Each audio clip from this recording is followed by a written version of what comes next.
নমস্কার বন্ধুরা, কেমন আছেন সবাই? মাই স্টোরি মাই ব্লগ চ্যানেলের আরেকটি নতুন দিনে আপনাদের সবাইকে স্বাগত। আজকে সকাল থেকে কাজকর্ম শুরু করব, তার আগে চা নিয়ে বসলাম। হাজবেন্ডের জন্য আর আমার জন্য চা করে নিয়েছি। আমার মেয়ে এখনো ঘুম থেকে ওঠেনি। আর আজকে একটা সুন্দর টপিক নিয়ে আলোচনা করব। সেটা হচ্ছে সুস্থ এবং সুখী সম্পর্কের জন্য 6টি নীতি আমি বলবো।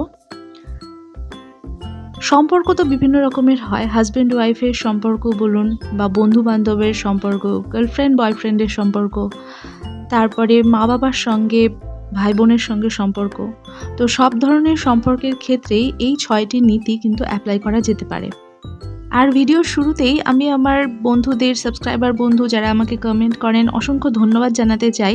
কারণ আমি বেশ কিছু ভিডিওতে আমি এরকম কমেন্ট পেয়েছি যে আমার এই ধরনের মোটিভেশনাল টপিকগুলো আপনাদের খুব ভালো লাগে, নিজেদের লাইফের ক্ষেত্রে অনেকে চেঞ্জেস আনতে পারছেন। তো এইটা ভেবে আমার খুব ভাল লাগছে। তো আপনাদের এই কমেন্টগুলো আমাকে আরও ইন্সপায়ার করে যাতে এই ধরনের ভিডিও আমি বানাতে পারি। তো এভাবে আমার পাশে থাকুন। আর আমি এখানে বেড কভারটা চেঞ্জ করে নিলাম, আর বালিশের কভারটাও চেঞ্জ করে নিচ্ছি। তাহলে আমার কাজকর্মগুলো দেখতে থাকুন আর মনটা রাখুন আমার কথার দিকে। তাহলে চলুন, প্রথম পয়েন্টে যেটা বলবো আমি, সুস্থ এবং সুখী সম্পর্কের জন্য 6টা নীতির মধ্যে প্রথম নীতি যেটা, সেটা হচ্ছে একে অপরকে সাহায্য করা। সেটা যদি আপনি অবিবাহিত হন, বাবা মাকে, বিশেষ করে মাকে, মেয়েরা হলে মাকে কাজে সাহায্য করতে পারেন। ভাই বোনরা একে অপরকে যে কোনো কাজে, পড়াশুনোর কাজে হেল্প করতে পারেন। তারপরে হাজব্যান্ড ওয়াইফের সম্পর্কের ক্ষেত্রে বডি অ্যাক্ট, যেটা মানে শারীরিকভাবে সাহায্য করা, তো সেইটা করতে পারেন।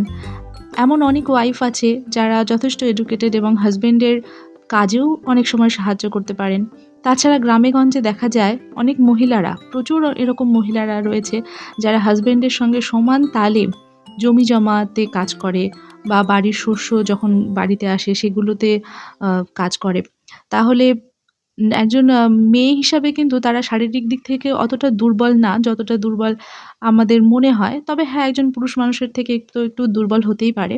কিন্তু মেয়েরাও কিন্তু চাইলে হাসব্যান্ডকে শারীরিকভাবে সাহায্য করতে পারে, এবং একজন হাসব্যান্ড যদি চায় একজন তার স্ত্রীকে শারীরিকভাবে সাহায্য করা, যেমন বিভিন্ন রকমের হাউসহোল্ড কাজে, সংসারের কাজে সাহায্য করা।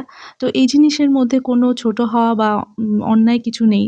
এমন না, বর্তমান যুগে এসে দাঁড়িয়ে আমরা যদি বলি যে শুধুমাত্র একজন নারীর দায়িত্ব ঘর সামলানো আর হাসব্যান্ডের দায়িত্ব টাকা উপার্জন করা, তাহলে এটা সম্পূর্ণ ভুল। একটা পরিবারকে সুস্থভাবে নিয়ন্ত্রণ করতে গেলে হাসব্যান্ড এবং ওয়াইফ দুজনেরই সমানভাবে কন্ট্রিবিউশন করা দরকার। সেক্ষেত্রে হাসব্যান্ড যদি ওয়াইফকে সংসারের কাজে একটু আধটু সাহায্য করে, তাতে ক্ষতি নেই, বরঞ্চ ভালোই হয়। রিলেশনশিপের ক্ষেত্রে অনেক ইমপ্রুভমেন্ট হয়।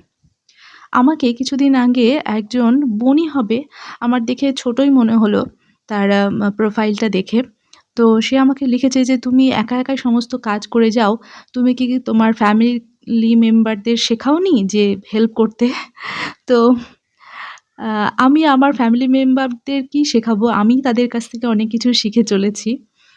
তো তোমাকে আমি সেইভাবে কমেন্ট করিনি। আমি তোমাকে বলেছি তুমি আমার অন্যান্য ভিডিওগুলোও দেখো। অ্যাকচুয়ালি আমার কাজকর্ম আমি আমার ভিডিওতে শেয়ার করব, তো সেটাই স্বাভাবিক। আর হ্যাঁ, আমার হাসব্যান্ড আমাকে অনেক কাজে সাহায্য করে। তো সব কাজ আমি দেখাতে চাই না, ইচ্ছেও নেই। তবে হ্যাঁ, অনেক সময় দেখায় যে ও রান্না-বান্না করছে, অতটুকু দেখায়, আর ও ক্যামেরার সামনে কমফোর্টেবল না। আর আমার মেয়ে যেহেতু এখনো ছোট, তো ওর কাজ আমি ওকে শেখাই যে নিজের খেলনাপত্র বা বইপত্র এগুলো গুছিয়ে রাখার জন্য। কিন্তু সবসময় বাচ্চাকে প্রেশারাইজ করা উচিত না। বাচ্চা-কাচ্চা জিনিসপত্র দিয়ে খেলবেই। তো ঘর নোংরা হবে, এলোমেলো হবে। আর মায়ের দায়িত্বই তো সংসারের সমস্ত কিছু গুছিয়ে গাছিয়ে রাখা। একজন মেয়ের দায়িত্বই সবকিছু গুছিয়ে রাখা। তো এটা আমি আমার কাজকে ভালোবেসে করি। আর এটাতেই আমি স্যাটিসফ্যাকশন পাই। আর তার মানে এই না যে আমি কাউকে শেখাই না বা কি, শেখানোর মধ্যে আমার মেয়েই যা আছে। তো ওর বয়স হিসাবে যতটুকু শেখানোর দরকার আমি ওকে শিখিয়ে দিচ্ছি। কিন্তু আমি কখনোই আমার মেয়েকে প্রেশারাইজ করি না, যে সবসময় বলি না যে, "না, তোমাকে সবসময় গুছিয়ে রাখতে হবে বা তুমি এরকম ঘর নোংরা করবে না।" এই ধরনের প্রেশারাইজ আমি ওকে করি না। কারণ বাচ্চাদের একটা বয়স থাকে, যে বয়সে বাচ্চারা এটা ওটা জিনিস দিয়ে খেলবে, কাটাকাটি করবে। তাতে ঘর নোংরা হবে, এটাই স্বাভাবিক। ওদের মেন্টাল গ্রোথের জন্য ওদেরকেও স্পেস দেওয়া দরকার। তো আমি তোমাকে বলেছিলাম যে তুমি আমার অন্যান্য ভিডিওগুলো দেখো, যেখানে বুঝতে পারবে যে আমার ফ্যামিলি মেম্বাররা কি করে, যেহেতু আমার এখানে ফ্যামিলি মেম্বাররা সবাই থাকে না, তারা অনেক দূরে থাকে, ওইজন্য বেশি লোক সংখ্যা নেই। যতটুকুই আছে তারা যথেষ্ট সাহায্য করে। তবে হ্যাঁ, তোমাকেও আমি একটা সাজেশন দিব যে অন্যের সাহায্য করা নিয়ে বা না করা নিয়ে কোনো অভিযোগ না করে নিজের কাজটাকে ভালোভাবে করতে শেখো। তাহলেই দেখবে স্যাটিসফ্যাকশন পাবে। তাহলে আমার ১ম পয়েন্ট ছিল হেল্পিং ইচ আদার বা একে অপরকে সাহায্য করা নিয়ে, এবং ২য় পয়েন্টে আমি চলে যাব, সেটা হচ্ছে মৌখিকভাবে বা কথা বলার মধ্যে কাইন্ডনেস আনা। যেমন ধরুন, আমি আমার কমেন্টের উদাহরণ দিয়েই বলি। আমার কমেন্টের মধ্যে আমি বেশিরভাগই মানে 99% এমন কমেন্টই পাই যারা আমাকে তাদের কমেন্টের মাধ্যমে অনুপ্রাণিত করে। এত সুন্দরভাবে কমেন্ট করে, আমাকে ইন্সপিরেশন যোগায়। তো তাদের কমেন্টের মাধ্যমেই বোঝা যায় যে তারা মানুষগুলো কেমন। তাদের প্রতি একটা সম্মান কাজ করে। সুতরাং কথা বলার জায়গাটা এমন একটা জায়গা যেখানে অন্যকে হার্ট করে, অন্যকে আঘাত না দিয়ে আপনি নিজের কথাটাও রাখতে পারবেন, এবং সেই সঙ্গে আপনার প্রতি সেই মানুষের দৃষ্টিভঙ্গিটাও কিন্তু বদলে যাবে। হাসব্যান্ড ওয়াইফের মধ্যে যখন কোনো বিষয় নিয়ে ঝামেলা হয়, ঝামেলা হওয়াটা স্বাভাবিক। হাসব্যান্ড ওয়াইফের মধ্যে একটা বছরের পর বছর ধরে একটা যে সম্পর্ক চলে, তার মধ্যে টুকিটাকি ঝামেলা হওয়াটাই স্বাভাবিক।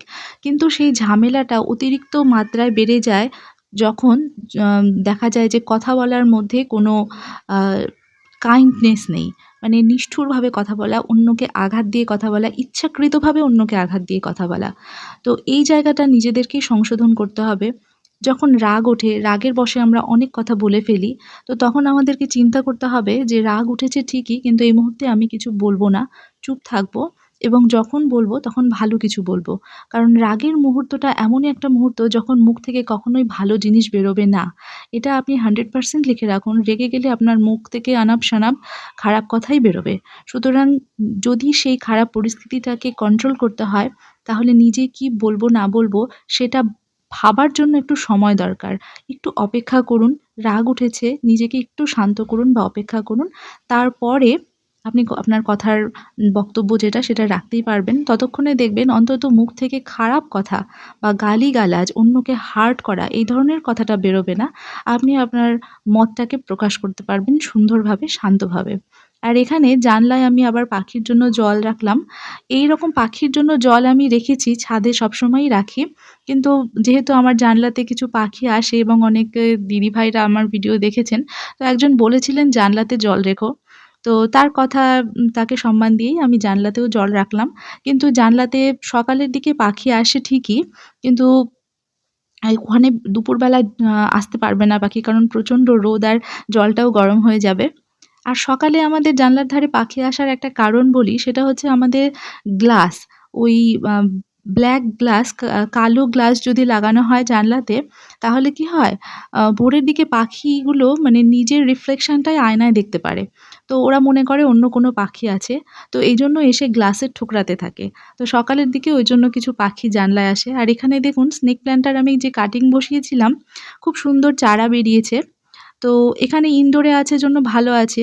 আর ছাদে যেগুলো রেখেছি অতিরিক্ত গরমে নষ্ট হয়ে যাচ্ছে। যদিও স্নেক প্ল্যান্ট খুব হার্ড গাছ, মানে জল একটু কম বা রোদেও সহ্য করতে পারে। কিন্তু তবুও ওপরেরগুলো নষ্ট হয়ে যাচ্ছে। আর এখানে আমি আবার সবজি কাটতে বসে গেছি, রান্না চাপিয়ে দেব। তাহলে চলুন আমি ৩ নাম্বার পয়েন্টে চলে যাই। ৩ নাম্বার পয়েন্টটা যেটা আমি বললাম ভার্বাল কাইন্ডনেস এর সঙ্গেই রিলেটেড, সেটা হচ্ছে মেন্টাল কাইন্ডনেস। মেন্টাল কাইন্ডনেস বলতে বোঝাতে চাচ্ছি যে আপনি কি ভাবছেন সেটার উপরেই কিন্তু আপনার বাচনভঙ্গিটা নির্ভর করবে। সুতরাং আমাদের ভাবনা চিন্তাটাকে সুস্থ হতে হবে। মানুষের মুখ থেকে সেই কথাই বেরোয় যেটা তার ব্রেনে কাজ করে, সে যেটা ভাবে। এখানে আমাদের আজকে আবার বোয়াল মাছ এনেছে, তো ওই মাছটা ভেজে নিয়ে রান্না করব। তো বোয়াল মাছ ভাজতে খুব সাবধানে ভাজতে হয়।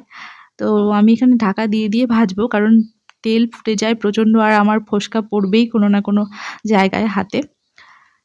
তাহলে যেটা বলছিলাম, আসলে আমি কাজের মধ্যেও আছি যেহেতু ওইজন্য কাজটাও একটু আপনাদেরকে বর্ণনা করে দিচ্ছি আর আমার পয়েন্টগুলোও রাখছি। তো মেন্টাল কাইন্ডনেস যেটা বলতে চাইছিলাম যে নিজের মাথাটাকে সুস্থ রাখুন আর সুস্থ ভাবুন। সবসময় পজিটিভ ভাববেন, নেগেটিভ কোনো চিন্তাভাবনা ভাববেন না। কারণ খারাপ ভাবলেই আমাদের মুখ থেকে খারাপ কথা বেরোবে, আমাদের চিন্তাভাবনাটাই নেগেটিভ হয়ে যাবে। আর যদি আপনি সবসময় ভালো কিছু ভাবেন, তাহলে আপনার মুখ থেকেও কিন্তু ভালো কথাই বেরোবে। এই ৩ টে নীতি ছিল মূল ৩ টে নীতি। আরও ৩ টি নীতি আমি বলব। তার মধ্যে একটা হচ্ছে শেয়ার করুন হাসব্যান্ডের সঙ্গে বা ওয়াইফের সঙ্গে উইথআউট হেজিটেশন। কোনো হেজিটেশন রাখবেন না, কোনো দ্বন্দ্ব রাখবেন না যে আমি এটা বলবো তো কি ভাববে? আগেই নিজে, নিজে ভেবে বসবেন না যে হয়তোবা খারাপ ভাববে ওজন্য বলব না। হাসব্যান্ড ওয়াইফের মধ্যে সম্পর্কটা সবসময় বন্ধুর মতন হওয়া উচিত এবং সবকিছু শেয়ার করা উচিত।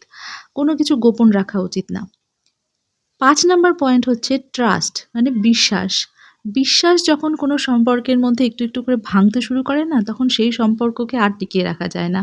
যেকোনো সুস্থ সম্পর্কের একমাত্র ভিত্তি হলো বিশ্বাস এবং লয়ালিটি। মানে বিশ্বাসের মর্যাদা রাখা। আপনার হাসব্যান্ড যদি আপনাকে বিশ্বাস করে তাহলে সেই মর্যাদাটা রাখার দায়িত্বও কিন্তু আপনার এবং আপনিও চাইবেন যে আপনার ওপরে কেউ চোখ বন্ধ করে যাতে ভরসা করতে পারে, বিশ্বাস রাখতে পারে। তো নিজেকে সেইভাবে প্রস্তুত করতে হবে। এমন কোনো ভুল ত্রুটি সম্পর্কের মধ্যে করা উচিত না, যেখানে বিশ্বাসের জায়গাটায় আঘাত আসে। আর যদিও বা আসে সেটাকে দুজনে বসে সলভ করে নেওয়াটাই ভালো। প্রথম থেকেই কোনো কিছু লুকোচুরির ব্যাপার যাতে না থাকে সেদিকটা খেয়াল রাখতে হবে দুজনকেই। আর হাসব্যান্ড ওয়াইফ দুজনের স্বপ্ন এবং দুজনের গোল যদি একটাই হয় তাহলে সম্পর্কের মধ্যে কোনো বাধা আসতেই পারে না। দুজনে হাসব্যান্ড ওয়াইফের সম্পর্কে যদি মনে করে যে আমরা একটা সুখী শান্তি পরিবার চাই, তার জন্য যেকোনোভাবেই সমস্ত রকম জিনিসগুলো আমরা মেনটেন করব। আর হাসব্যান্ডের যদি কোনো ইচ্ছা থাকে ওয়াইফকে তার পাশে দাঁড়াতে হবে বা ওয়াইফও যদি স্বনির্ভর হতে চায় বা কোনো কাজের সঙ্গে যুক্ত হতে চায়, হাসব্যান্ডকেও তার পাশে থাকতে হবে। দুজনের লক্ষ্য যেন একটাই হয়, তাহলেই সমস্ত সমস্যার সমাধান হয়ে যাবে। তো এই ৬ টা নীতি আমি বললাম, কেমন লাগলো কমেন্ট করে জানাবেন আর ভিডিওটি শেষ করছি। ধন্যবাদ।